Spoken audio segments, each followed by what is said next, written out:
before his uncle came up here.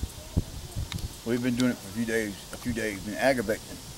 He's just agitating Phillip. And then that day, Phillip got in Jimmy's face and told him, "Why you keep aggravating me? Hey man, you're my uncle, and I love you. But if you keep on, we're gonna have to get into it." But anyway, he pushed him down, and he landed in front of me. Jim did. So Jim got up, said, "I'm still in your face." And he said, I'm gonna be back." He was gone for about an hour and a half, 2 hours. And when it got dark, he came back up here. And Phillip was gone. And Jim walked around here. Phillip walked up from the front, and they started getting into altercation right here. And then it happened so quick. Jim runs that way, Phillip right behind him. They get around the other corner of the apartment. Cause when he was right here, I seen a knife in Jim's hand. Phillip knocked him down.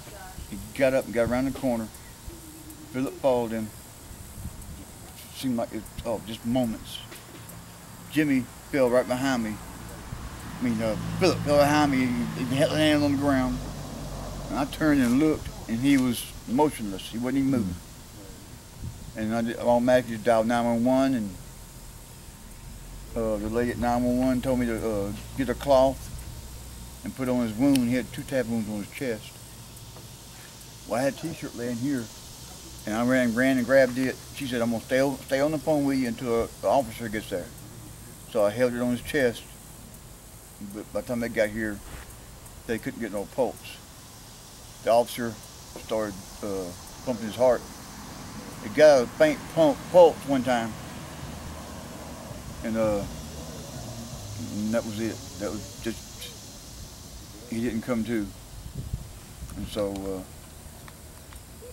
it was sad because we just had talked that day and everything, and for his own uncle to come and do something like to his nephew, now that was sad. That was another sad part about it, though. And we fixed up a place right here where he passed away. But that's what happened. It happened within 2.5 minutes. It was just that quick.